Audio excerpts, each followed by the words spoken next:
हवामान विभागानं नागपूर आणि चंद्रपूर जिल्ह्यांना अतिमुसळधार पावसाचा रेड अलर्ट दिला आहे. नागपूरमध्ये जोरदार पावसामुळे अनेक सखल भागात पाणी साचलंय.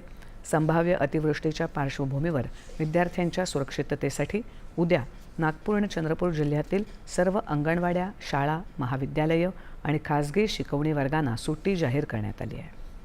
हवामान विभागानं आज भंडारा जिल्ह्यासाठी ऑरेंज अलर्ट जारी केला आहे. पावसाच्या पुनरागमनामुळे बळीराजाला मात्र इथे मोठा दिलासा मिळाला आहे. सांगली जिल्ह्यातही पावसाचा जोर कायम असून वारणा धरणातून 5100 क्युसेक वेगानं विसर्ग सुरू आहे. त्यामुळे नदीकाठच्या गावांना सतर्कतेचा इशारा देण्यात आला आहे. दरम्यान येत्या 36 तासात राज्यात सर्वत्र पावसाची शक्यता आहे.